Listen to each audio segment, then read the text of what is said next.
All right, good morning, everybody. For the September meeting of the BSA Codes Committee, we are happy to introduce Eric Montplaisir and Robert Solomon, professional engineers with SLS Consulting, who will be talking to us about the potential transitions and changes that will come with the Massachusetts 10th edition of the Building Code. Eric, the floor is yours. Thanks, Andy. Yes, I won't say my name again because it's been said 5 times in transition to the recording here, but Robert and I are with SLS Consulting. We do have a national presence, but Robert and I are both here locally in Boston. We're a full service fire and life safety firm, and we focus on fire and life safety code compliance as well as accessibility. So we're going to be talking today about, as the title is pretty self-explanatory, but the transition to the 10th edition. I think there's a lot of guidance out there from the 2015 IBC, moving to the 2018 IBC, and then moving from the 2018 IBC to the 2021 IBC. We've tried to put that in some sensical way into this presentation, so it's all grouped and convenient for everyone's benefit. Robert, you want to go to the next slide, please? Just quick agenda here. We focused on some of the major issues, but I think we'll touch on a lot of stuff. We'll do a little bit of introduction. Robert will talk about the formatting. Some of the major things we're going to talk about: mass timber, healthcare, atria, facades. For good measure, Robert, I'm not sure what that is. You'll have to elaborate. Fine. And we're going to leave time for a discussion at the end. So we'll make sure to be respectful of everyone's time and probably call it at about 10 of 10 so we can field questions and things like that. Next slide. Again, as a fire and life safety firm, we're presenting at this venue pretty frequently. So I know that you're probably familiar with firms like ours and people in our profession, but generally, we're comprised of mostly fire protection engineers, and we're experts in the design and construction process, right? So we do things from life safety plans to code compliance, but I like to think that one thing that helps set us apart is we handle the heavy stuff like performance-based design and kind of the challenging questions. Robert and I are both, fire protection engineers, so we hold that credential, but we also hold other credentials in with the ICC and Fire Stop Council and NFPA and all those types of things. So that gives us a unique perspective to solve these design and construction challenges. Next slide. I'll let Robert introduce himself, and he'll be giving most of the presentation, but he's kind of a modest guy. So I gotta just note, Robert was with NFPA for over 35 years, developing the codes that we're all fighting about on a daily basis. So I sort of like to joke with him, and whenever we are frustrated over the way something's written or we don't understand the intent of something, Robert gets angry emails, and he can explain, well, at this meeting 5 years ago, this happened, and this is why the code is written this way. So he's been invaluable to our organization, and we're happy to have him, and excited to hear him present kind of along with you guys today. I'll be listening in, but like I said, he'll be handling the presentation. Eric, one quick question from the audience, and it's one I should have asked because it comes up every single month. Are you guys willing to share the PDF of today's presentation with the group? Yes, no issue there. Excellent, thank you. All right. Well, thanks, Eric. Thanks, everybody, for joining in. So, yeah, as Eric mentioned, I was with NFPA for a few years, from July of '86 until May of 2020. Just a fantastic place to work. I loved every minute, every day there. Then had the chance to kind of go do something a little bit different here the last, 4 or 5 years before I really retire. So one of my other jobs is I do one class out here at WPI. That's actually where I am this morning. So I have to duck out about 9:45 or so to get over to my 10 o'clock class. So Eric will be here, and if we don't get to some of the questions, we'll do our best to do some follow-ups if you have some other lingering questions in the chat that are out there. So yeah, so at NFPA, I had retired from the association as the director of the Built Environment Codes and Fire Protection Systems Group, which worked on things like the NFPA Fire Code, the Life Safety Code, the NFPA Building Code, and that division had all the fire test standards, and we had the sprinkler documents and all those things. So like I said, just an awesome place to work. You know, you're just a sponge going to these committee meetings and sitting with all these, like, you know, experts, you know, whether they're architects or engineers or people from the manufacturing companies. So just had a great run there. You know, wouldn't have traded it for the world. And one of the other things I did there, some of the international standards development work I participated in was with the ISO committee, ISO TC 268 on sustainable cities and communities. And the connection there was, you know, that group kind of deals with some of the resiliency issues, which, you know, cuts across all the building code and fire code related issues. So that's a little bit about what I've done there. So anyway, we're gonna take a look at some of these changes. So a lot happened with the IBC between, you know, like Eric said, from 2015 to 2018, then 2018 to 2021.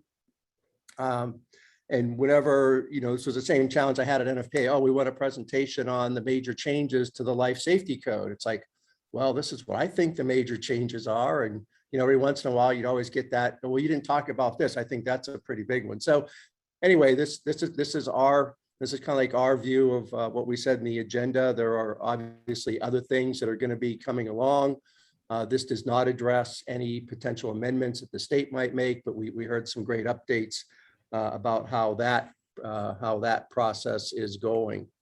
The other thing that you'll notice on our slides, you'll see in the upper left corner, you'll see an 18 or a 21, meaning the substance of that change either came into the 2018 edition of the IBC or it came into the 2021 edition of the IBC. And every once in a while, you'll see both years up there, meaning we kind of got started with, you know, the change kind of got started in 2018 and then had some further refinements or changes for the 2021 edition.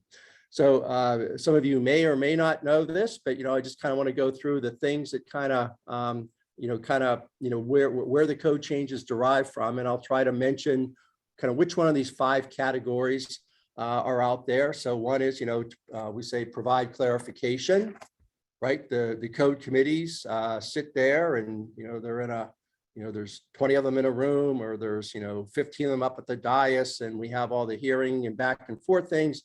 And the code committees get the language exactly right. They know exactly what it means. And then 7 years later, somebody reads that statement or that requirement a little bit differently. So you see some multiple interpretations, and then the committees have to kind of go back to the well and figure out, how can we do that better? How can we say that better? So some of these are going to be around clarifications.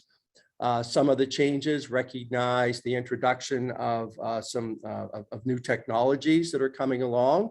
We heard about, I think, a couple of those during the update. You know, this notion of energy storage systems. You know, from a lot of perspectives, it's new. That technology has been around for probably 12 to 15 years, but it's just starting to get more mainstream now. And like we tend to see in many of these categories, the technology is always ahead of what's in the regulatory documents, whether it's a code or a standard or whatever. So part of what we, you know, some of these changes are going to be introduction of new technologies. You know, we get the technology codes have to kind of catch up to figure out how to address it. Same thing with new materials and new methods. And one of the things we're going to dwell on for a good portion of the presentation will be on the introduction of mass timber construction. So we've used wood in building design and construction forever, pretty much.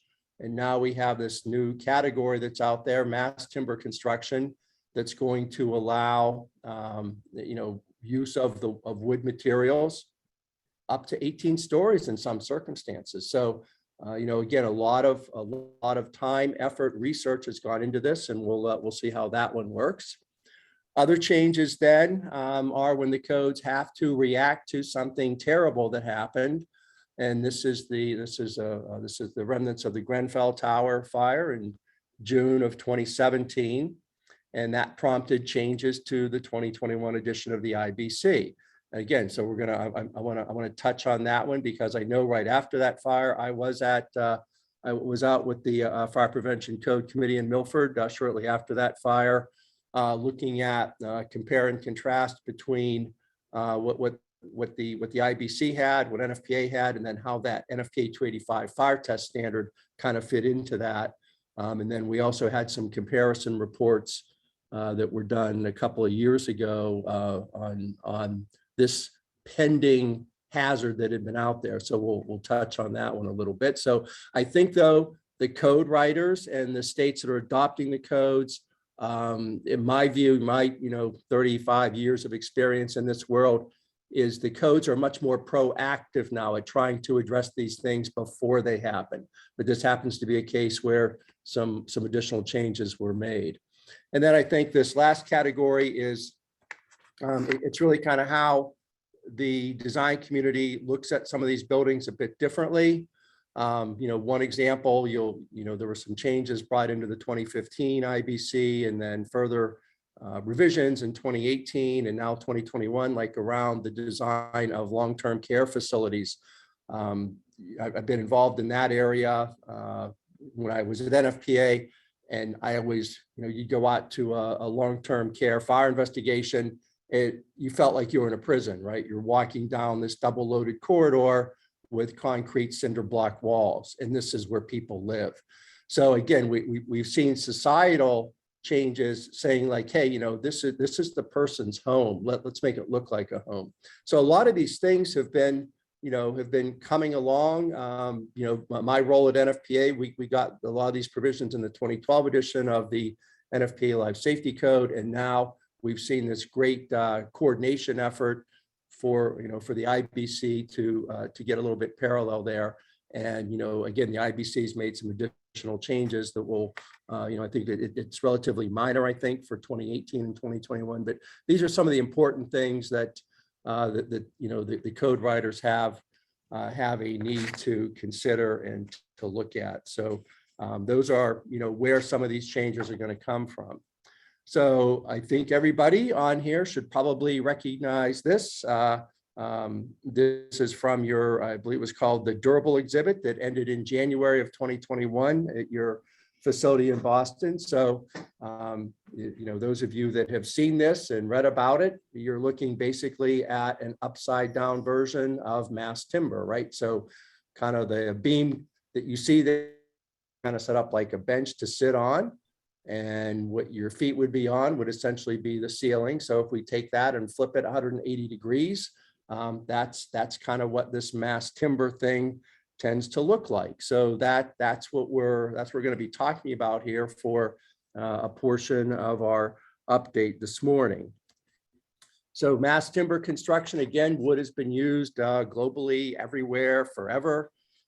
So now we have kind of this this new provision that's coming in for mass timber construction.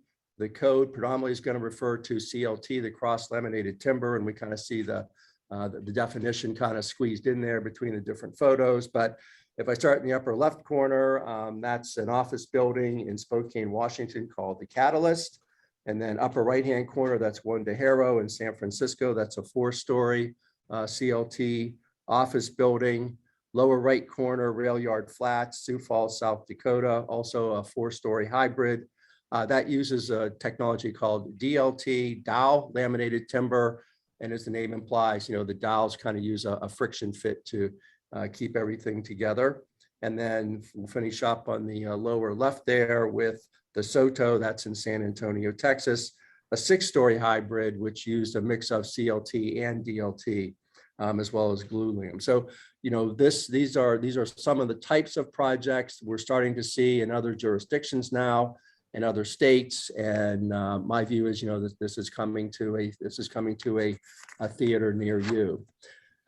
So this slide this is almost like the outline slide, if you will. These are some of the sections we're going to look at. So we'll take a closer look at each one of these pretty much.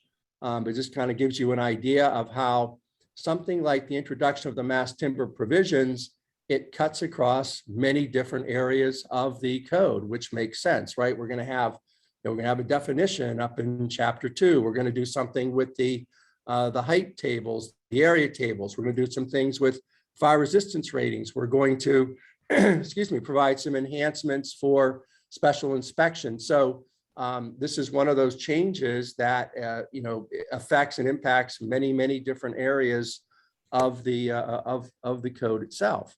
So we see here the groundwork for some of this got laid in the 2018 edition of the IBC, and then these real detailed provisions, the expanded use of mass timber, came on big time for the 2021 edition. So we'll take a look at a couple of these. So we look at the definition, structural elements of type 4 construction. So type 4 construction is still going to be there, and we're going to look at kind of these 4 categories now of type 4 construction. We'll go over those one by one, but it's type 4 construction of solid, built up, panelized, or engineered wood products. So that's where the CLT fits. The CLT is a type of engineered wood product, and it meets those dimensional requirements of type 4 construction, which usually means it's at least a 4x member. And then we're going to see all this discussion now about this need for non-combustible protection or sheathing over these materials, sometimes on the interior, sometimes on the exterior, sometimes it's total, sometimes it's just a portion. And we're going to take a close look at how that's all going to fit together as well. So those are a couple of the areas. Robert, So can we take a 2-second pause? Oh, sure. We haven't, it was just brought to my attention, this is a little bit of an unusual circumstance. Carrie Dietz from the BBRS actually just joined the call. I don't know if she's going to be able to stay the entire time. I'd just like to give anyone on the call with a question specific to the BBRS proceedings right now. If you have a question, please unmute yourself so that we can ask Carrie. I don't want to deter us too far off the presentation, but I don't want to miss the opportunity either.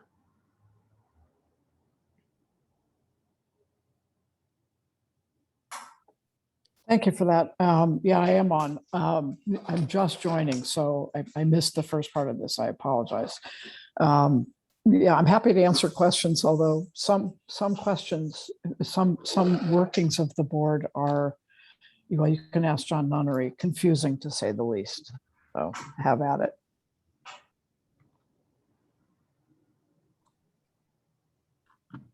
All right, hearing nothing just yet. Carrie, if you can hang around till the end, I'd be happy to reopen the conversation, but I think it's best we just let Robert continue on. Okay, thank you. And why did things stop moving? Yeah, I just everything here just froze for some reason. Of course, it's Figure out. Oh, there we go. Okay. All right. So we're gonna not necessarily follow exact code order for everything we're going to look at. So section 602.4. This is kind of where you will now find in the 2021 code, you'll find these 4 categories now of the type 4 construction.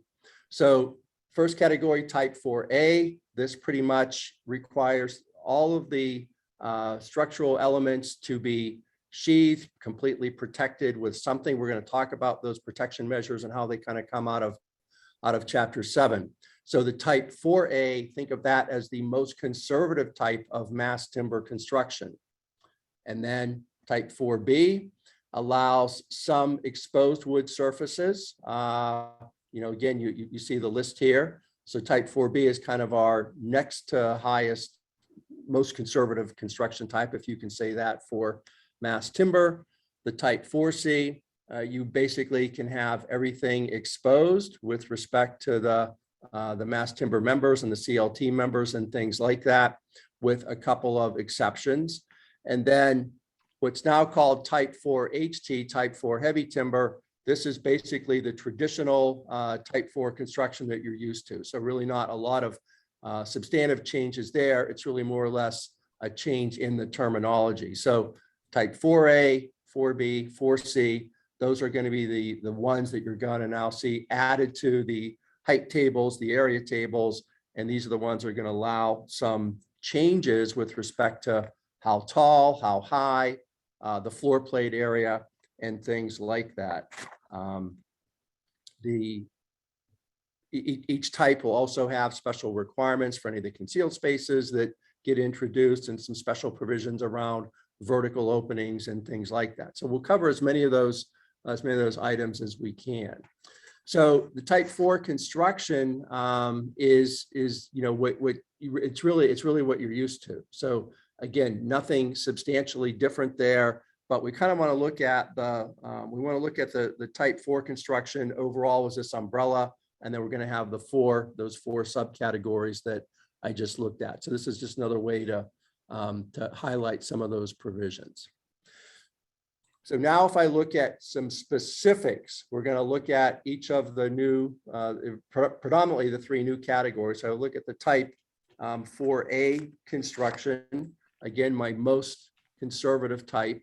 Essentially, I can't have anything that's exposed, right? So the mass timber elements require some level of non-combustible protection, and it's going to be this kind of sheathing method that is kind of novel in some ways. It's kind of unique, and we'll see how you can do that with a kind of a performance approach or a prescriptive approach. And then the subsections here about what the exterior walls need with respect to that non-combustible protection of at least 40 minutes. And that 40-minute thing, again, this is a really novel approach, I think. As a fire protection engineer, I was pretty impressed by it. I remember hearing about this at one of the ICC code meetings. I think it was in 2017 or 2018 when it kind of first got introduced. And then same with the interior faces. So, we can use it, but we're going to have these caveats or these conditions.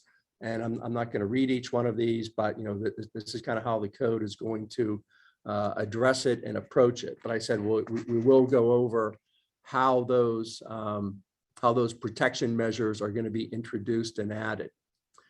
I go to type 4B construction. Now I get the ability to have some openness, if you will. Only parts of the wood elements can be exposed. I still have the same rules, pretty much in every case for the concealed combustible spaces. Those rules aren't substantially changing for anything that used wood based upon what you're used to. And then we see the interior protection requirements are the same for type 4A, but we have some allowances to have certain portions or certain percentages opened up a little bit more. There's another allowance then for the 4B for the roof assemblies that you see there. Those are, if it's a concealed space between the ceiling of that upper floor and the roof space, again, the same types of rules are going to apply there across the board. Now we go into the next subsection for type 4B, and this is where you start to introduce, well, what is it exactly that can be unprotected or can be exposed? So a couple of categories here. There are 3 conditions. So the ceilings, including beams, are limited to an area of 20% of the floor area in any dwelling unit or any fire area. So within the dwelling unit, if I use it for residential, for apartments or condominiums, that's the rule I would apply. The next one then is for the walls, including attached columns, limited to an area equal to 40% of the floor area. And when we were kind of going over this, I had to do a double take on that. Like, wait a minute, you're still applying the floor area is the measurement, the 40% of the floor area measurement to tell me what the opening, the amount of unprotected portions can be on the walls. And that is correct. I think the idea there was, if I think of residential, for example, or maybe even, I could probably apply it to any occupancy almost, but, I have all these walls now, do I have to calculate all that and figure that out? So this was kind of a simplified method, I think, to figure out how to address that unprotected portion provision there. And then you have this third category here, this third option, and that has to do with this other section. And what do we have? 602 4233. So those are, that's kind of that moves that distinction between the type 4A, where really nothing can be exposed, nothing can be open, and then 4B now is going to allow me to show off some of the wood members and the CLT and even some of the beams and columns along the way. If I look at type 4C, again, same protection measures as 4A and 4B for exterior. And then essentially you can have everything open on the interior of the building. So I can now show off all of that CLT, all of that, all of those members. And we see that our concealed space rules still work the same. And then our vertical shafts, are looking for this protection method, this non-combustible protection method of a minimum of 40 minutes. And again, I will get to that. That's that process or those provisions we're going to see coming out of Chapter 7. Now, what we will see momentarily is, of course, the type 4A. That's going to be the one that's going to allow me to go most stories, most number of feet. And then as I go to type 4B, a little bit lower, type 4C, a little bit lower, might have some restrictions on which occupancies can use that. And then the same thing with the floor plates for each construction type. So, 4A is going to give me the maximum flexibility, if you will, to allow the tallest height and greatest height, the biggest floor plate, and things like that along the way. Now, here's where we kind of have this novel, unique, interesting approach, especially that the fire protection areas like these kind of geeky things, where when the research that was done, remember this research, some of it was managed in the US through the American Wood Council, through the Fire Protection Research Foundation. Other work was managed by the National Research Council of Canada. And what you had really were those three organizations working very, very closely together, and then figuring out how to layer in like some requirements here. So what's I think highly interesting about this is you see that there's these two test assembly protocols that you have to go through. They both rely on the ASTM E119 protocol, which is the same as the UL 263 test protocol. And that's the one we're used to seeing for, hey, I need a fire rated wall. I need to enclose the exit stair with 2-hour construction. How do I get that 2-hour construction? Well, I test that assembly with E119 or UL 263. So what's unique about this is you now start to introduce this concept of determining what the contribution is going to be of the wood members themselves. In other words, of the assembled product of the CLT product with the beams, with the columns and all that. And you run these two tests just like the slide says. So test one is you take whatever the assembly is that you want to ultimately put in your building, and you're going to test it just like that to ASTM E119, and then you're going to get an hourly contribution, or it'll probably be less than an hour, but you're going to get a contribution of what that assembly will do without any protection. Then I'm going to take the same assembly, and now I'm going to build it in the test enclosure with the protection measures. And I'm going to run that test. So I have to run two tests on almost identical assemblies, one that has the protection measures, one that doesn't. And then the code says the non-combustible protection time, in other words, the contribution that the wood members are going to give me, is what I get from test 2 with the protection measures there, minus what I got from test assembly 1 with kind of a naked assembly, if you will. And that's going to be the contribution of the wood members. Now, why that's important is, the first thing that people think of, it's like you're using wood in a 15-story building. That's crazy. With heavy timber, with the mass timber, with the CLT, the mass of that material does a couple things. One, it acts as a great heat sink during a fire event. And then number two, the wood, the exterior of the wood has a tendency to build up a char layer because of the thickness. And that char layer also becomes a great insulator.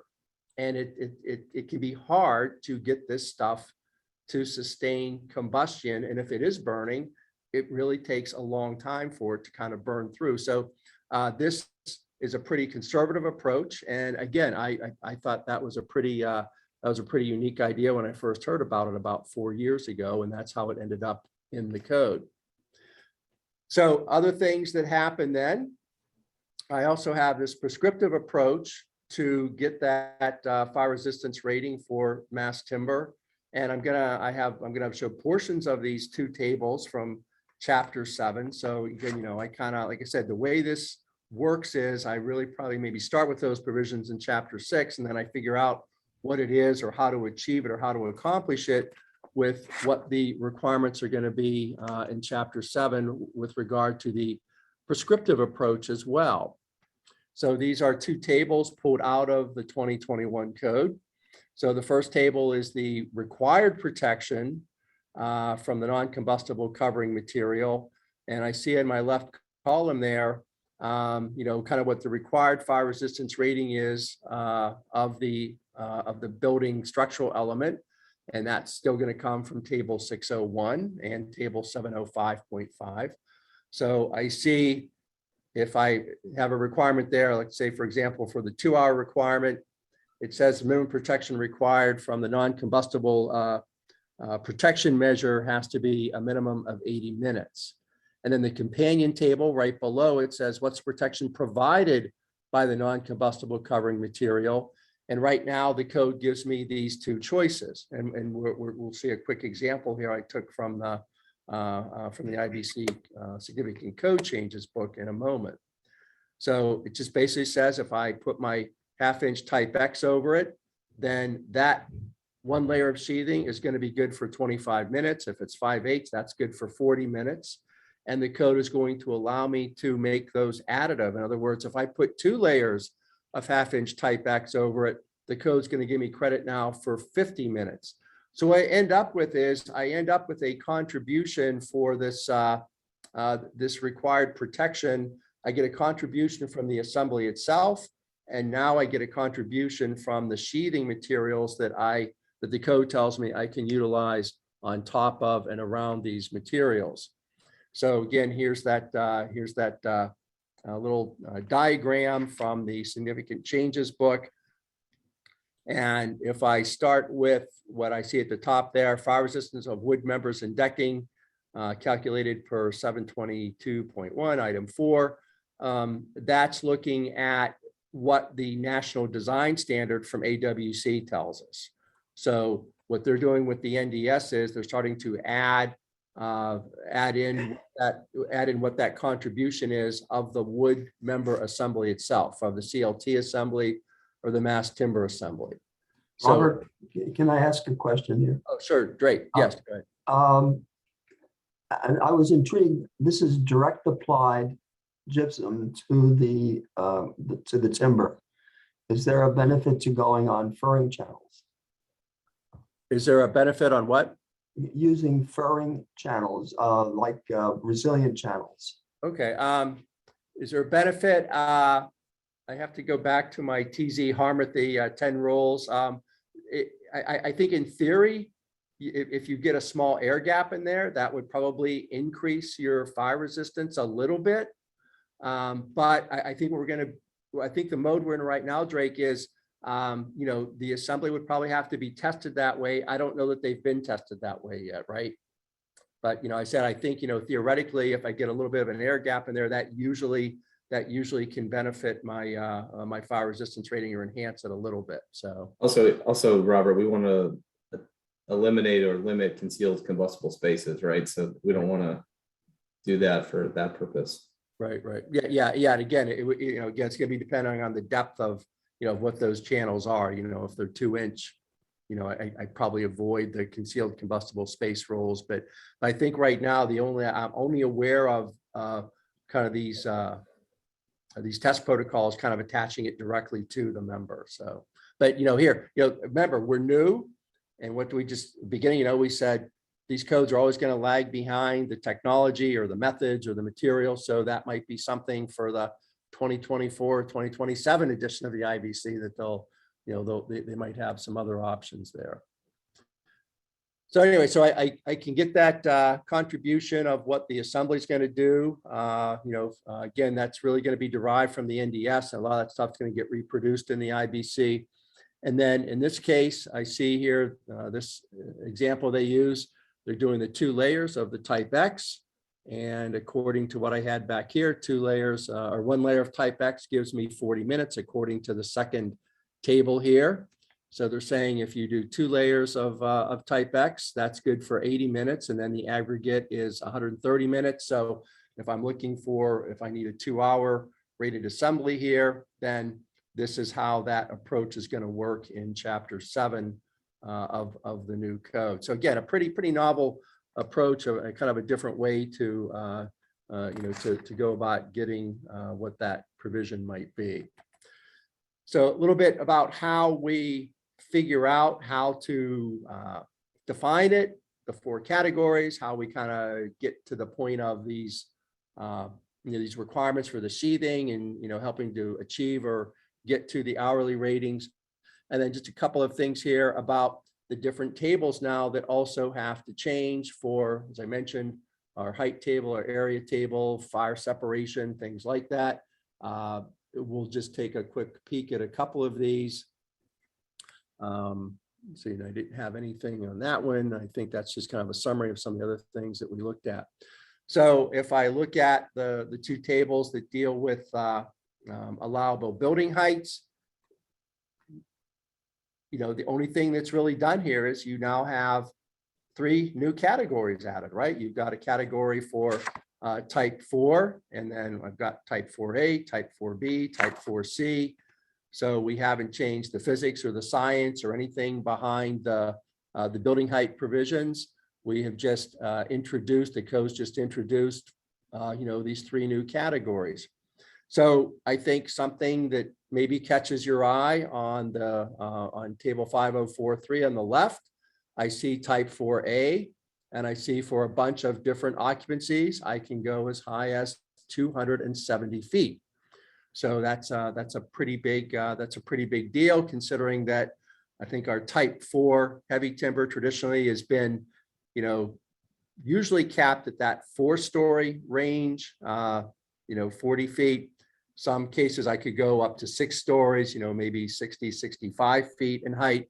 So this is a pretty big jump here, right? Going from a 65-foot high limit to 270 feet. So that's one thing to be on the lookout there. With regard to what else do I want to say over here? Yeah, with regard to number of stories, I have to look at my note here because my other thing here is blocking my slide. If I look on the number of stories on the right side there, I see, for example, I see for A3, I see I can go 18 stories on that one. So again, I have some other provisions there that are going to allow the building heights to really kind of jump up. There's an awesome graphic that ICC has. It's going to be in here. There'll be a link to it when you get the slide deck, but it really does a great job of summarizing what all of that looks like. And then the building areas, you see these jumps in the floor plate size, the area size for again, different occupancies, just a portion of the area table 506.2. And same thing, the physics of it hasn't changed.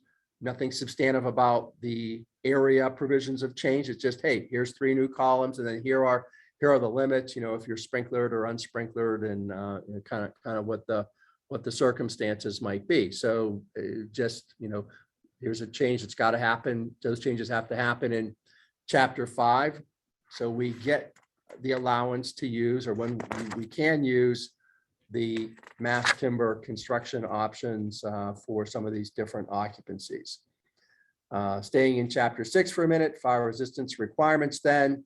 This is how they get defined. So we have everything is identical and the left side there with respect to which structural element or which building feature, architectural feature we're looking at.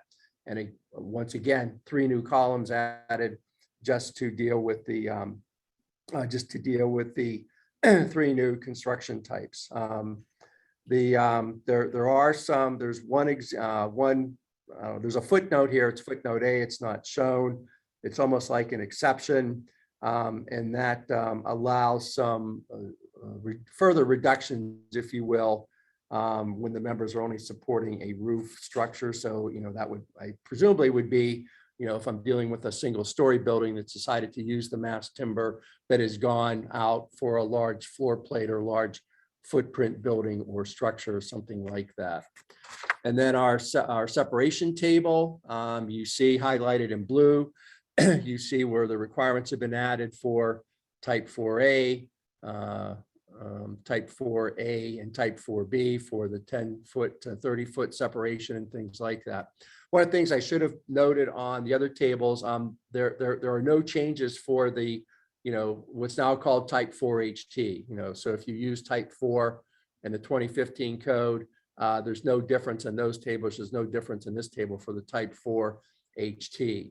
The type 4C, you don't see that specifically mentioned here.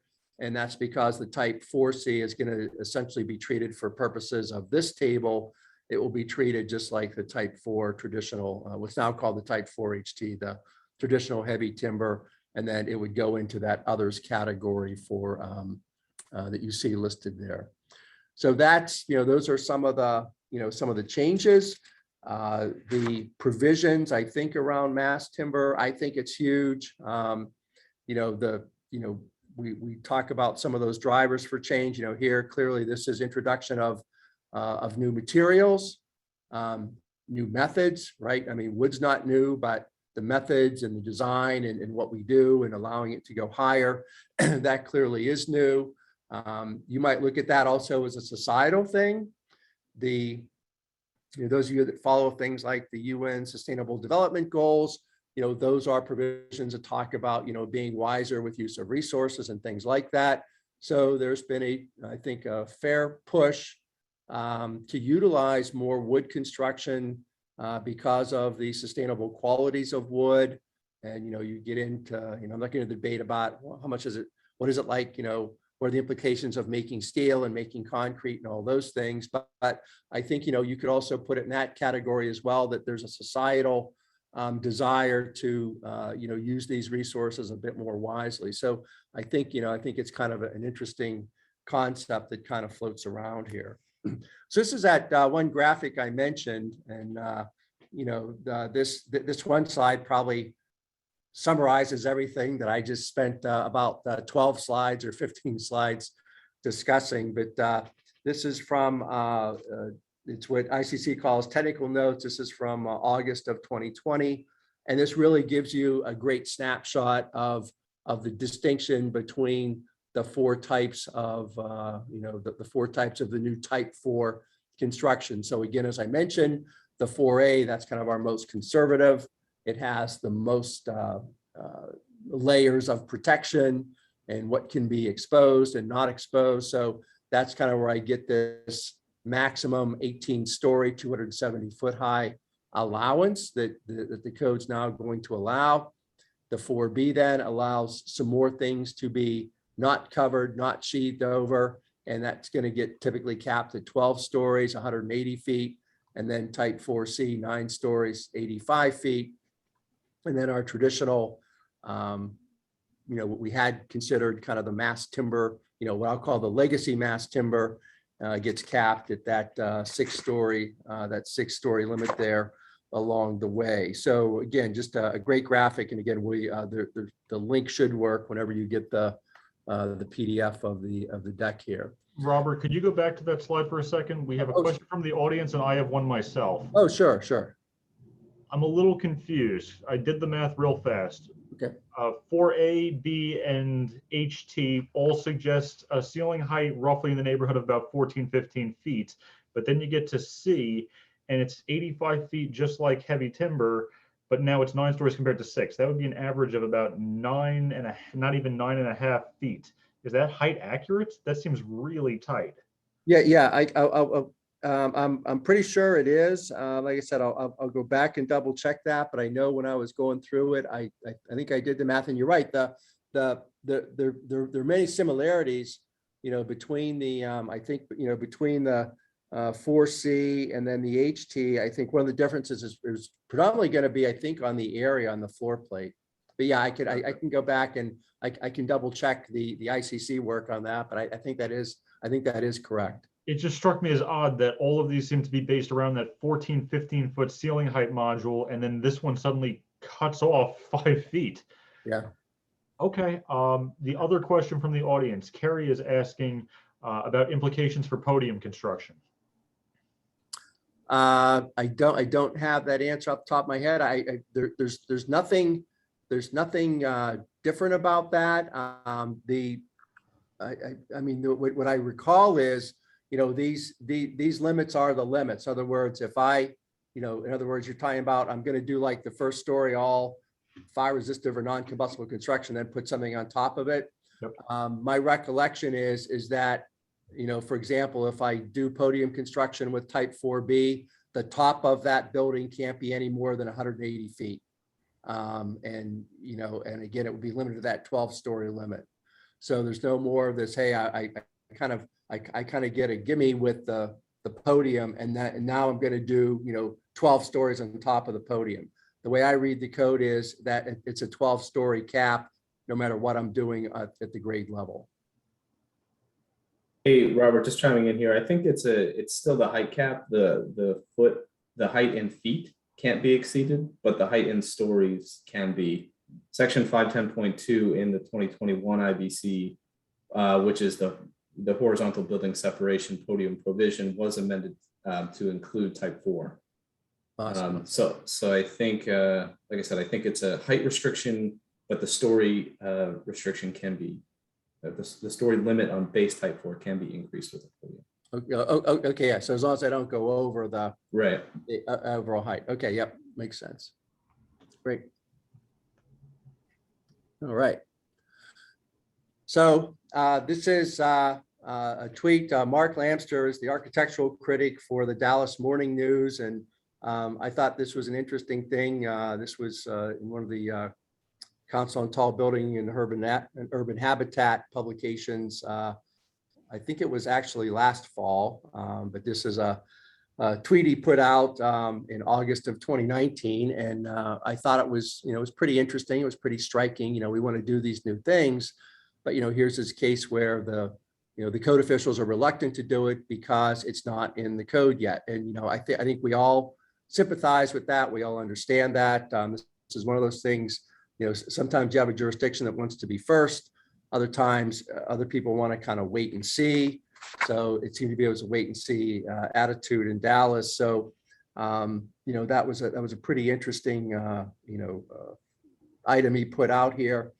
But I think the other group we want to be super sensitive to is it's the fire service and the first responders. As you can imagine, when discussion on high-rise mass timber buildings started, I don't know, I first heard about it back in 2012 or 2013. There was a lot of concern, and there still is a lot of concern. So I think, however it ends up going in Massachusetts, and my personal opinion is it'll get there, and I think it should be in there. But as designers, as the ones kind of representing the face of the developer or the owner, or, in your own profession, please be super sensitive to that, because a lot of first responders say, like, we have seen buildings, made of concrete and steel burn like crazy, and it isn't like we're gonna swap it out like, oh, okay, we're gonna transfer the fuel load now to the building construction elements, and we're gonna put in furniture made of concrete and steel. I think, many people say that, okay, you already have a lot of combustible materials and furnishings in the building, and now you're putting something in that could potentially contribute to fire growth more. I think all of the provisions that the code has addressed, make that highly unlikely, because again, pretty much every one of these buildings is going to have sprinklers in it. We're going to have the sheathing protection. You know, as the code allows some of that to come off, the building height, the building area drops down or comes down. So I think, you know, there's going to be I believe there'll be a sensitivity issue when you go to design your first mass timber structure, whether it's in Boston or Worcester, or if you work down in Providence, or if you do work down, you know, in Ohio or wherever your client happens to be. So, you know, just be aware of that. Not everybody thinks this is a great idea. That makes sense. To ICC's credit, they, from day one, they had a lot of fire service reps involved in the different task groups and code committees that were working to put this together. And, you know, again, they don't have every first responder organization represented, but, you know, they had a lot of folks that came in to help allay those concerns, get those concerns expressed.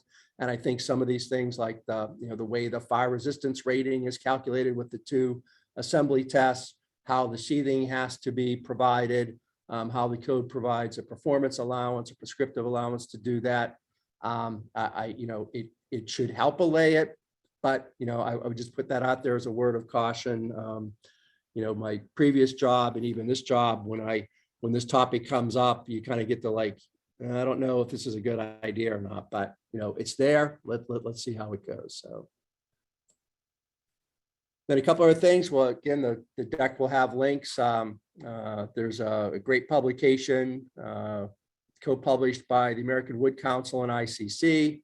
So that book goes into excruciating detail on all of these things, has some great examples. The summary document on the right, that comes from the American Wood Council. And again, it's the Cliff's Notes version. So, you know, it gives me all of those really basic fundamental things. You know, like again, you're still going to have to read the code. You're still going to have to, you know, make sure you're applying all those things and, you know, correctly and all that. But again, some awesome resources out there from ICC and from the American Wood Council. So if you want, Andrew, that's all on mass timber. If there are any other questions on that, if not, I'll move on to a couple of other quick subjects. We've got nothing in the chat, so I would say keep going. Okay, everybody is an expert in mass timber now. Great. Okay, change. Again, this is one of those changes. This is more one of those clarification changes around the domestic kind of cooking operation in kitchens. So the main change here was, I don't believe it's a substantive change. It's kind of, they broke out the requirements around the cooking equipment itself, the cooking appliances themselves. That all used to be in a fairly substantial list there, and then kind of broke out the requirements separately there. And, you know, this is that provision. Those of you that do, you know, long-term care design, for example, and if you do that, you know, you still are kind of under the auspices of showing compliance with the 2012 edition of the NFPA Life Safety Code, which is where, you know, which was the first edition of any code where these requirements came in, again, surrounded around that kind of home-like atmosphere. So this is another great example of the effort to coordinate, you know, the I codes with the NFPA codes. And this one, you know, this is a good change to kind of break out the requirements for the cooking appliances a little bit separately, so they don't get lost in that big laundry list up above. Staying with the healthcare environment for a minute, there's an allowance now that came in the 2018 code permitting the smoke compartment size to go from the traditional historical never changed 22,500 square foot area to 40,000 square feet with conditions. So here's one of those changes, again, kind of related to societal changes, where the idea of having, you know, semi-private patient rooms is going away. You know, if I've got, you know, people recovering, I used to have 2 people in a room, maybe 3 people in a room, maybe 4 people. And obviously the trend has been the past 10 years is to get to single patient rooms.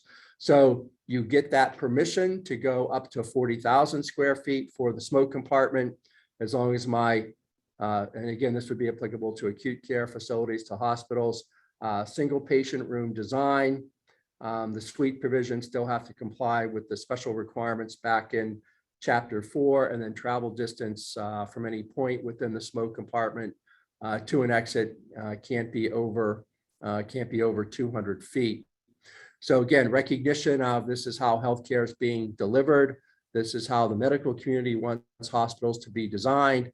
This coordinates with the life safety code provisions. This coordinates with the FGI criteria. So again, this is a change that came in 2018, which is starting to make its way into some facility design. So that's another one that's one that the hospitals really like. And as a, I guess as a potential future patient in a hospital, I would much rather have a single patient room or private room than being sharing it with anybody. A couple of things on atriums. This first, these changes here, basically slightly revises the definition by saying that it's enclosed at the top. So if I look at the little atrium photo there on the right side, it's an atrium if there's a roof over it. My guess would be that somebody had a design like this. It was open at the top. It was open to the atmosphere, and someone tried to apply the atrium rule. So here's one where it's like, well, that isn't really, we didn't mean for the atrium rules to get applied there. So let's, let's tweak the definition to say it has a roof over it of some sort. So that's the distinction there for the clarification of the definition of atrium. And then the egress provisions, again, not modified, not changed, just moved. So the special means of egress provisions for atriums just got bumped from where they had been in the 2015 and 2018 code in Chapter 4. They got moved up to section 1017 in the 2021 code. So if you open it and you say, oh boy, there's no more egress requirements here, yeah, there are, they've just moved. So again, no substantive changes to them. They just have been relocated. Then this one allows the smoke control system to kind of go away for certain unique types of atrium. I guess all atrium designs are unique, but for a unique set of circumstances for the atrium design. And that's the circumstance where I have the atrium, but I only have 2 levels open to it.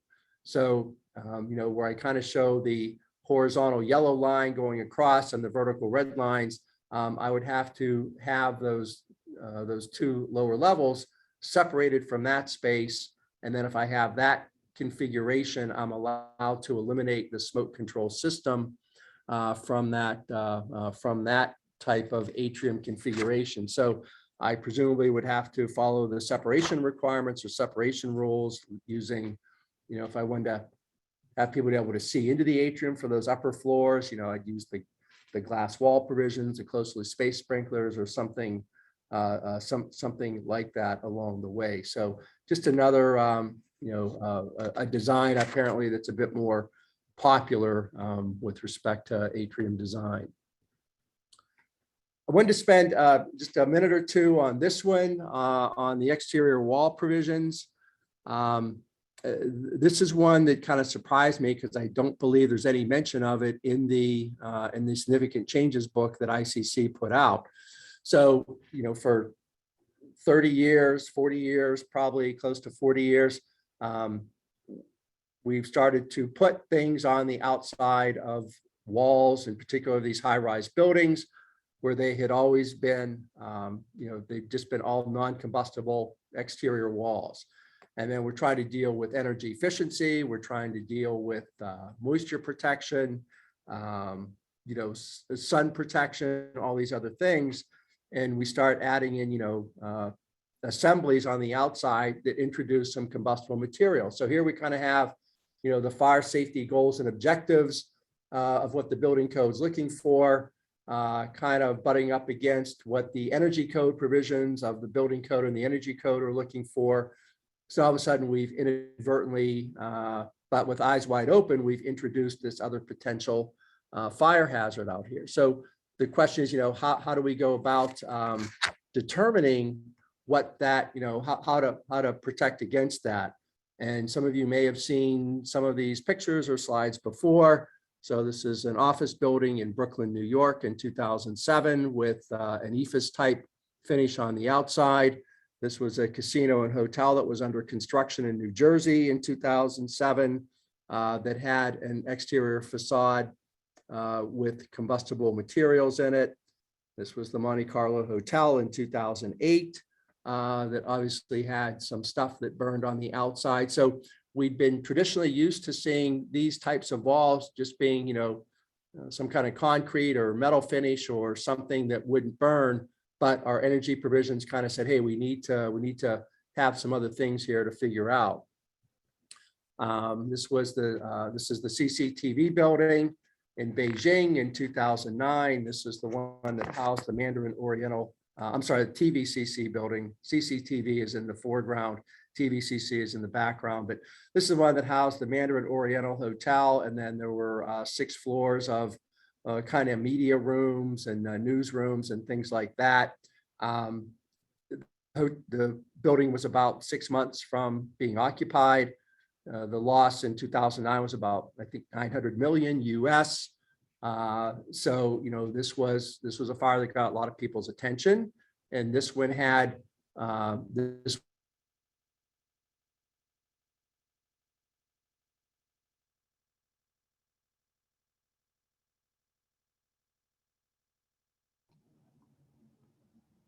Robert, on my computer, everything seems to have frozen and I cannot hear you. Can anyone else hear me or can they hear Robert? Sorry, let me see what. There we go. Oh, I'm back. Okay. You're back. Thank you. Okay. Sorry. Didn't realize that. So, okay. Yeah. So I said right-hand side, then that's the Address Hotel, New Year's Eve of 2015. Now, what's interesting about the fires I showed, not only in the US, but also when we look at what happened in China, what happened in Dubai, many of those code provisions are based upon what we have been trying to do in the US. But amendments were made, changes were made, and that's the danger of amending these codes internationally or even domestically. So the one that got everybody's attention then is the Grenfell fire, June 2017. And a lot of things were called into question here, obviously, in terms of, well, how does that happen? How do 72 people die in a high-rise apartment fire in London, which typically has pretty good building regulations. So that kind of got everybody in the US looking at what do these US codes allow or permit or require or not require. So again, this is my time at NFPA, and we kind of looked at where some of the provisions were, how this NFPA 285 test got applied and when it didn't get applied. And we kind of found, looking at the 2015 edition of the IBC, and it was pretty much the same in the 2018 edition, there were circumstances where you could provide some of these combustible MCM panels or ACM panels or other, water resistant barriers or rain screens with combustible materials. You had some allowances that were unlimited in the IBC, and that was a bit surprising. But once we started looking, it's like, oh yeah, I remember at that code hearing when they started to introduce some of that. So there were some conditions that were very liberal that got you out of the 285 testing. And one of the, here's another, kind of another summary, another way to look at that is if I did certain things, if I had an automatic sprinkler system and if I had separation between the combustible panels and it was only used on balconies. It had all these like little caveats and conditions, which were kind of hard to follow, to be honest. So what we see now in the 2021 edition of the IBC, those kind of allowances and exceptions for the taller buildings, the ones in the, over 40 feet typically, those have pretty much all gone away. A lot of stuff got pulled out of Chapter 14. And it's been simplified, and you basically, you're kind of back to the NFPA 285 test criteria. Even, at this time, people say, "Oh, I have to go figure out. I have to go get an assembly tested to, that I want to use. I've got this really cool, finish or design, or I want to use this material." And I think, the answer to that traditionally, not traditionally, the answer is, yeah, go pay the $50,000 to UL or, whichever lab you want to go to get your assembly tested to go install on your, $30 million building, right? So it's a small price to pay if there's a new assembly that comes along. But I was surprised that one didn't kind of end up in the code changes book. But anyway, that's a pretty big one. I know Massachusetts looked closely at that. They had contemplated some emergency changes to the Mass Building Code right after Grenfell. I don't know the status of those. I said I was at one of the Fire Prevention Code Board meetings to talk about that, and then I never did any follow-up with it. So just a few other things to wrap up here. Some new changes for the occupant load and business occupancies. That is now going to go to 150 square feet per person. That's based upon some survey work that had been done over the years by GSA, by BOMA, by the Fire Protection Research Foundation.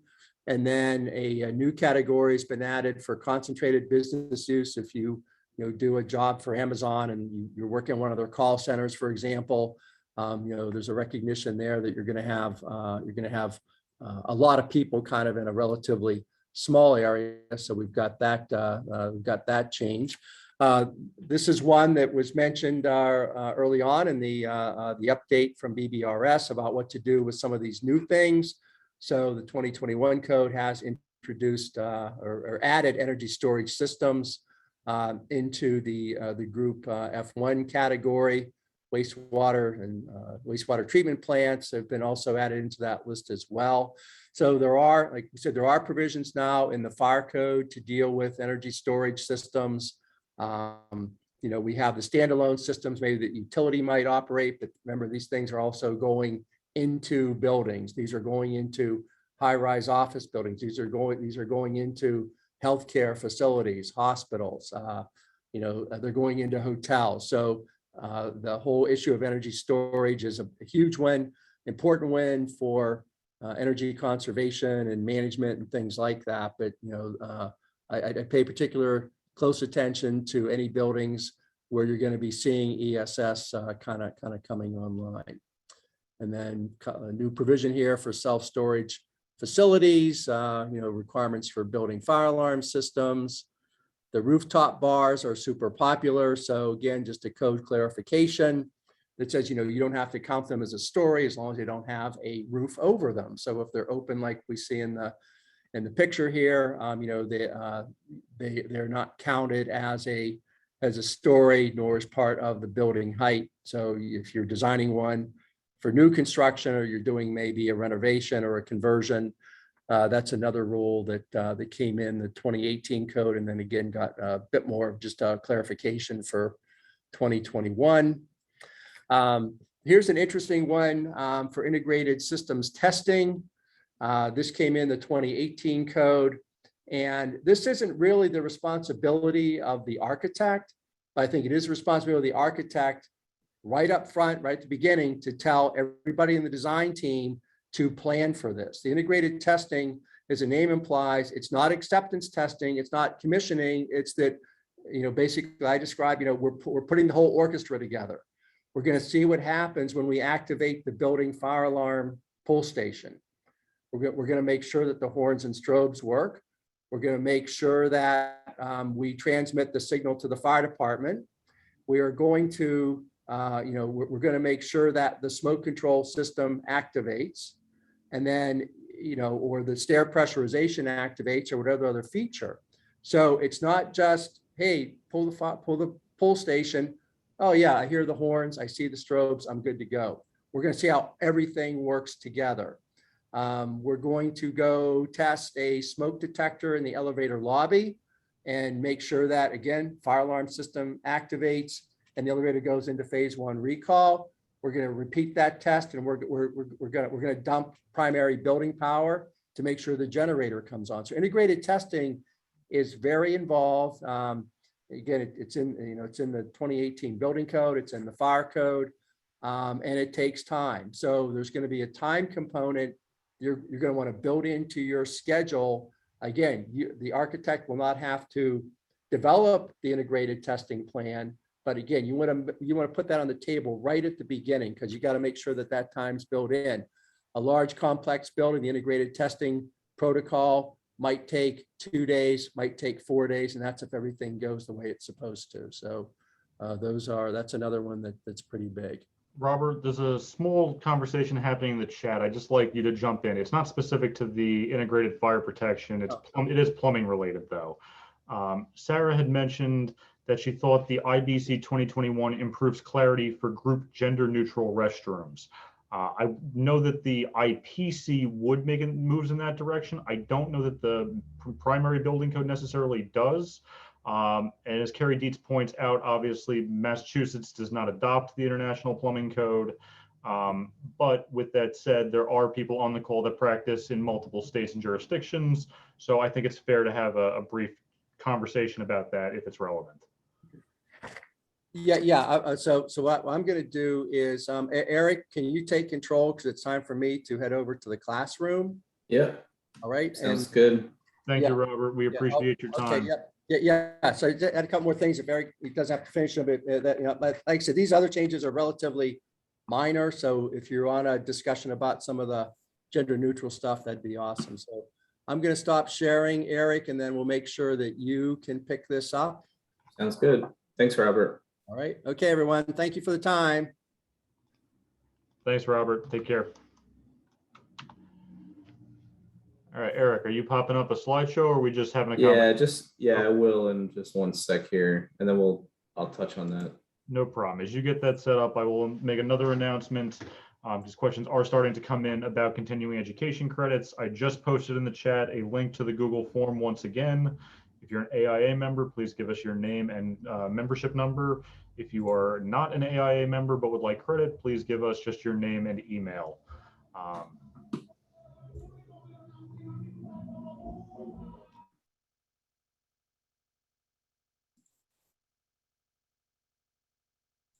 Okay, can you see my screen, Andy?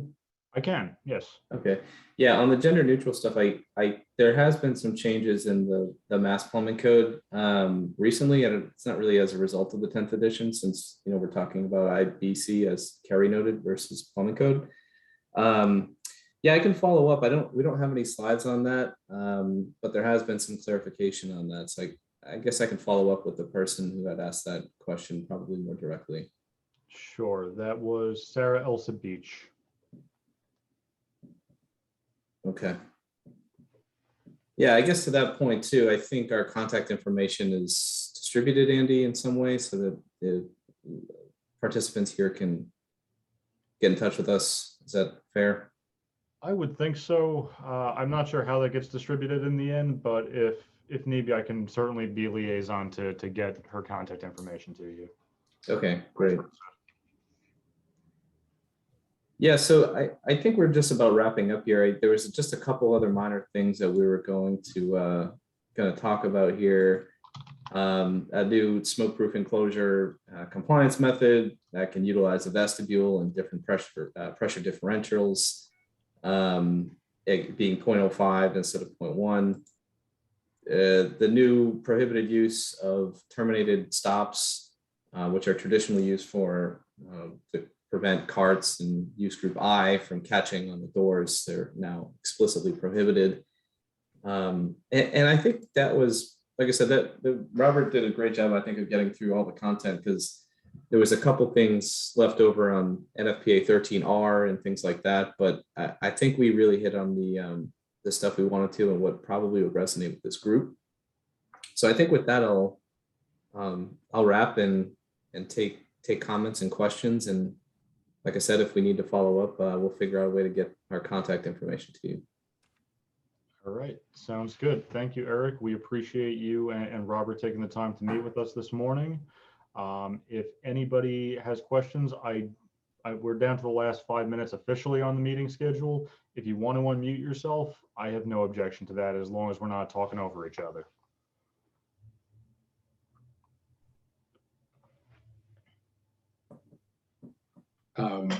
So Andy, back to, I'll offer a question, and I'm going to ask hopefully Carrie Dietz to weigh in. But at the beginning of the discussion, there was obviously a long talk about mass timber Yeah. and what its effects might be and what the thoughts are at the BBRS level.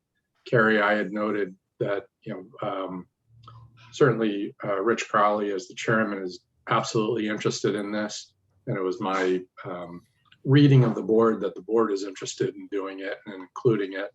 And the question really just turned to how much mass amendment would be made to it. So if there's any sort of insight or thought that you could offer the group as it relates to 10th edition mass timber and where it may go here in Massachusetts I think would be useful to the group. I mean, I missed your presentation, so I have no idea what you said as a preamble. But I did see Robert's, which is really great. I would say that there is still a certain amount of skepticism on the part of the fire protection folks. John, I don't know if you agree with that, but I get the sense that they're not on board yet. Yeah. I think Richard Crowley, the chair, is definitely on board. And I would assume that there's a couple of other members, but frankly, I'm just not sure where it's headed. I'd like to think that it's going to pass. I don't think there's going to be a lot of amendments to it unless the fire protection folks get in there and start really tweaking things. So. Yeah. We haven't gotten to that section yet, so we'll see what happens. Yeah, and what I noted was essentially what you're saying, that Richard is a big proponent, that it seems as though it's because it's part of the 2021, it'll come here in Massachusetts. The question will be in what form, how much Massachusetts amendments will be made. I just noted the board's sort of 20-year stance of as much as possible not amending national codes so as to make Massachusetts unique. But to your point, yes, I get the feeling in talking with Jen and others that they're not necessarily against the concept. I think they get it. I think they see certainly the environmental benefits of it. But they're always going to come they're going to always come from a place of, we represent the people who go running into the buildings that everybody else are running out of. And we want to make sure that our members are, meaning firemen and firewomen, are protected in such a way that, fine, it can be built out of mass timber, but what sort of protections are in place to make sure that, when we put the people up on the roof, or, how do we address, actually putting out the fire if one occurs. That's clearly where their concerns are going to come. So I suspect it'll be once they get in, or once you guys get into hearing back from FPFP on Chapter 10 and others, that's where, and per yesterday's discussion about fire safety plans, I think it's going to be about what sort of sprinkler provisions are going to be new or different as it relates to mass timber. Do we need to rethink how we sprinkler these buildings, or can we just take the way we used to do it and apply it to mass timber? Yeah. I don't know what the answer to that is, but I suspect that's where they're really going to be focused. Yeah, I would agree. Yeah, and then Carrie, I'm not sure if you're in a position to respond on this, but I had asked John to see if there was any movement from FPFP on the requirement for elevator hoistway protection in low-rise residential buildings for rated corridors. That's I think it's 2018 or definitely 2018 or 2021 new requirement to sort of explicitly require, an elevator lobby or pressurized elevator for even low-rise residential or buildings that require rated corridors. So not sure. So I would say if it's a new requirement and it's more extensive than before, chances are that's what they're going to go with. And, there's a push-pull between this desire on many people's part to stick with ICC language, except when it comes to fire protection in the state. So that's always the exception. Got it. Eric, this issue came up I think 2 years ago, almost 2 Yeah. years ago. Drake, you and I went back and forth on this, and you know, I We know have. we have a stance that we're comfortable with right now, and I don't know if it jives with everyone else working in this jurisdiction, but yeah, that's why I'm curious, because the code is clearly changing very clearly. Right. So in my discussion with other code consultants, the language in the commentary for 2018 is what really kicked it off. And now it's actually mandatory in 2021, if I have those correct. Yeah. I was flabbergasted. Likewise. And I was just wondering, it's a simple test to do, I would think, to go to a building that doesn't have the lobby, the elevator lobby on the lower floors up to whatever 3-4 stories, and put a smoke bomb in it and see where the smoke goes. That can be done under controlled circumstances. It can be defined by ASTM or NFPA or some other organization, just to see if this is really a necessary thing. I mean, it's very easy for us to imagine a problem and then come up with a solution to it. Is it really a problem? Is the question that you and I are raising. Mhm. And I don't have an answer to that. And Well, the Go code, ahead. yeah, and I was going to say, Drake, the code has historically stated that it's a problem and due to the stack effect and really tall shafts. And now it's saying, well, no, you know, it's going to add a significant cost to buildings in this in the Commonwealth. So that's why I didn't know if that provision was going to be considered specifically by FPFP or not. So I have not been sitting in on the fire protection meetings, so I can't answer that question, and that it's not come before us yet okay, to the full board. So Yeah, Okay, I'm not I sure appreciate the it feedback. will even come up if the code is now mandating it. So when I spoke to Dottie over at ICC, she and what's her name, Beth, sent me some background information from ICC, where this has been an issue that's been going around for a while. It is a point of controversy. Even at ICC, there are some who feel that it's unnecessary. But right now, the votes, and as you know, this is a consensus document. The votes have gone in favor of requiring these elevator lobbies at the lower levels. But that doesn't mean that it's a resolved issue in the sense that there are knowledgeable people active at the ICC who find that it's unnecessary. But right now, the consensus is against them. But I would think that it's a test that can be done at very low cost to just turn on the fans, open the windows, however you want to do it. But it needs to be in a way that's agreeable to people who have expertise in testing, set the criteria, and just set off a few smoke bombs. And you can do it in existing buildings because Drake, can we use your building to do that test? I'm in a 2-story building. What do I have? We don't have an elevator. Well, if your 2-story residential building with the elevator requires rated corridors, then you require hoistway protection under the 2022 IBC. So, I don't want to cut anyone off. I want to be respectful of everyone's time, though. So I'll stop and I'll be happy to stay on. I have a comment about the influence of the Mass state fire departments on the building code. And some of you may know I served on the FPFP board for more than 30 years. I recently have been retired from the board to allow another architect to sit who actually practices architecture in the more traditional way.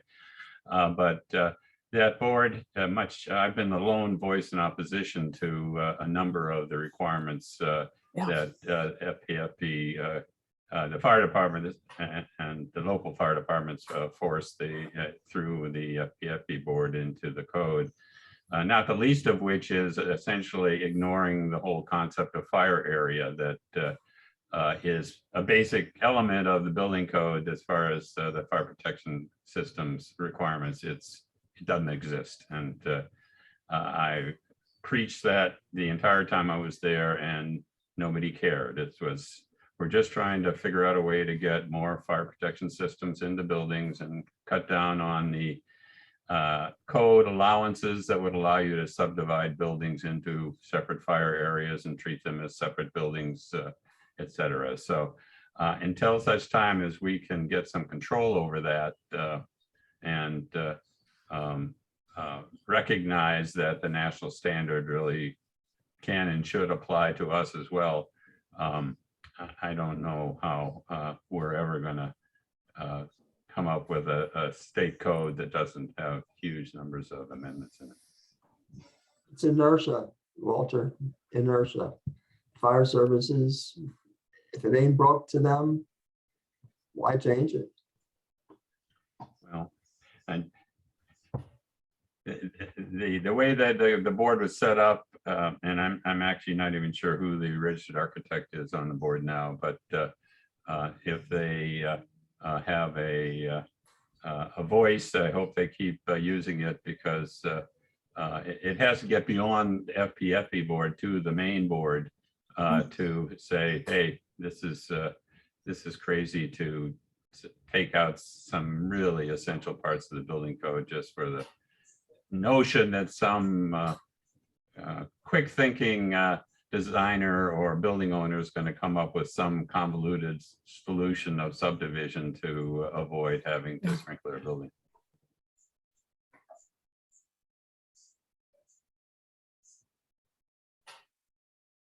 I'm done. Thank you, Walter. All right, it seems like we've reached the end for today. We are a little bit in overtime, but not egregiously so. Thank you all for joining us. We will have a meeting scheduled for next month. Tarek is coordinating the final details as we speak. I believe Don Contoys will be talking probably about lab construction, if that's of interest to you. Again, if you need continuing education credits, I will put the link in the chat one last time. And if anyone has an interest in considering a leadership position with the committee, please reach out to either myself or Tarek Laskew, and we will be in touch. Thanks, everybody. Can I just ask you one question before we shut off? And that is it the intention of the BSA and specifically the codes committee to continue the virtual, the option for virtual Sure. participation into the foreseeable future, given our national health condition right now? Yes, it is slightly complicated. My understanding is that the BSA is allowing people to enter the building again. You can have meetings physically in person at your discretion. And they were they were encouraging us to do so. This meeting originally was planned to be in person. However, because Robert, we knew in advance, would need to be virtual, and Eric had the option to do either in person or virtual, we were told we can't do a hybrid. So again, to us, a traditional hybrid was we go in person, there's a telecast, and everyone on Zoom can see what's happening in the BSA conference room. We couldn't necessarily trade hosts over to get the slideshow going there. It got messy is what it sounded like. Now, with that said, I do not know what we are doing next month. I don't know Don's comfort level or frankly, how the pandemic is going to look a month from now. Obviously, we have more and more mutations.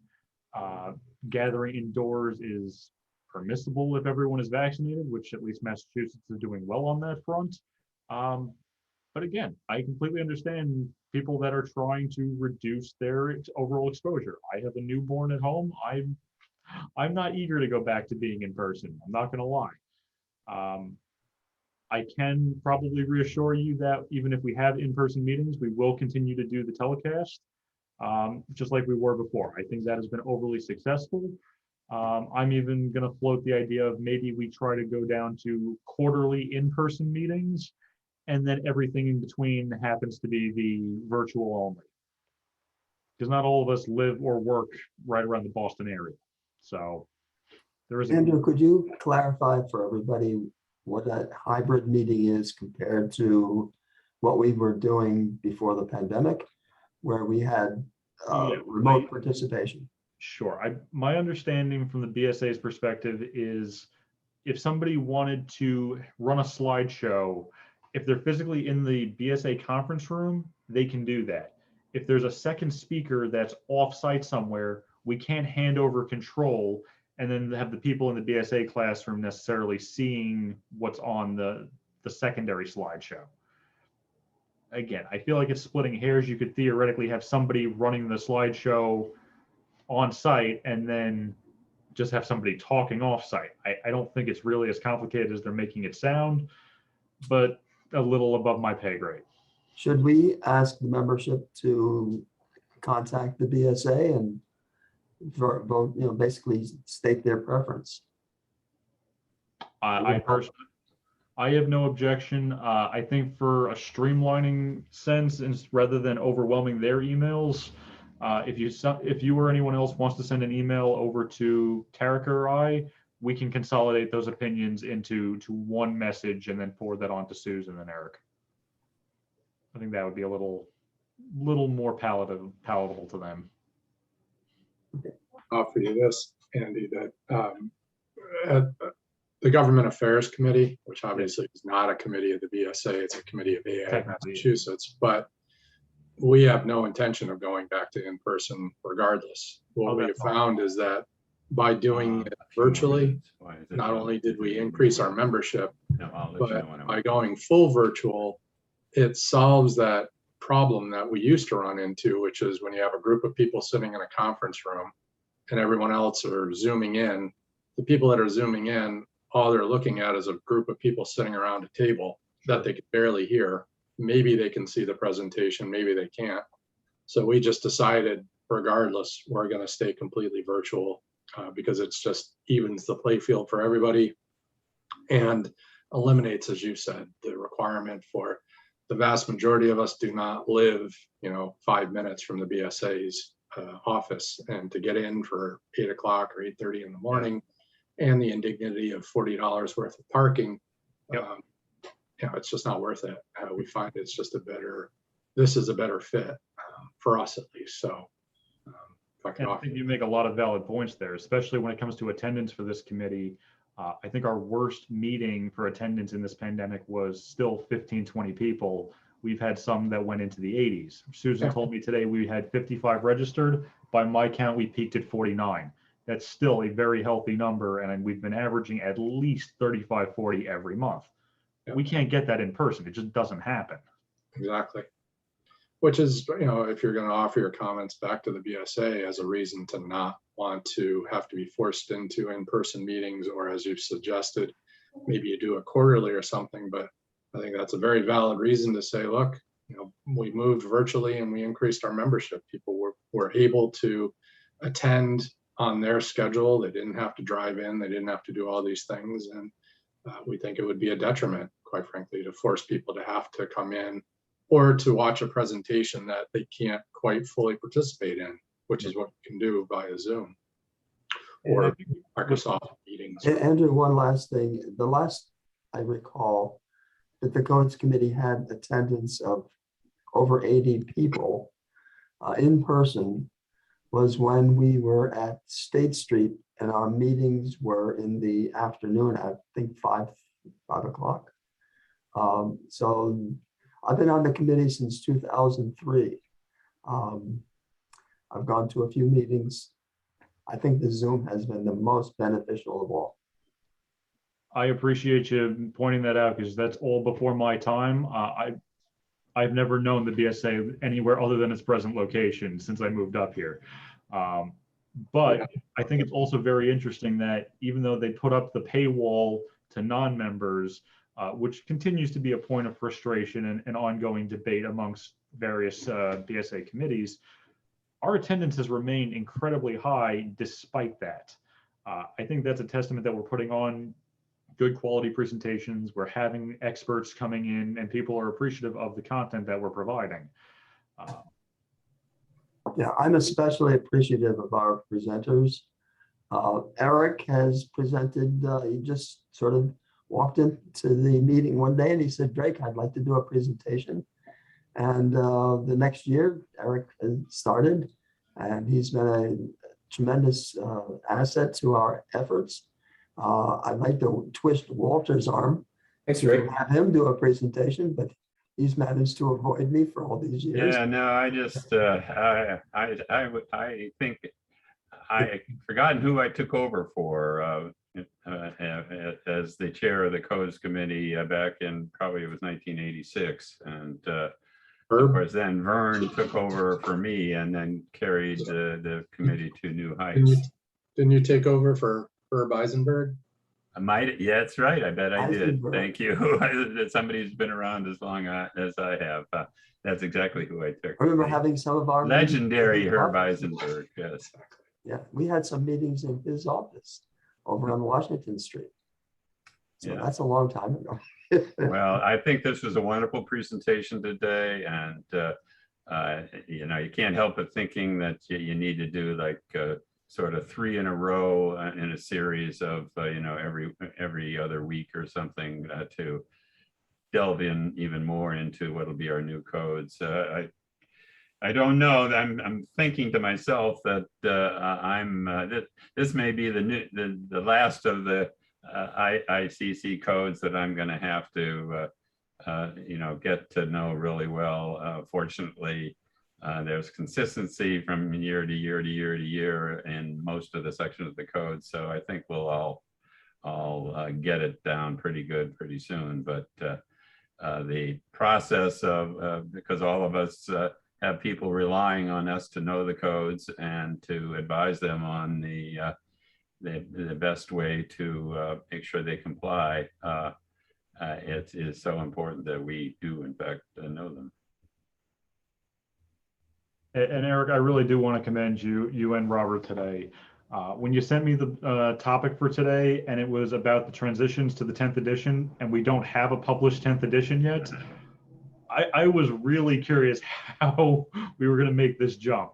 But it worked well. It It's really going to put pressure on John to tell us what's happening and roll with it. But Robert's been presenting for like 20 years, and you know, he whipped this thing up, so credit to him. But you know, one of the things that happens here too is when you said you could do like 2 or 3 more presentations, is you know, we post these topics and stuff, and we work with, you know, like there's so many familiar names on this thing that join, but they say, hey, can you come to our office? And we end up doing a hybrid of this for their office, and we just sort of keep going with it. So it's definitely interesting. There's not a lack of topics, right? It's just a matter of developing content. So yeah, no, it's a good crowd. Thanks for the opportunity. Appreciate it. Okay, well, Thank you, everybody. guess it's time to say goodbye. All righty. Thanks, you. everybody. Bye. Enjoy your day.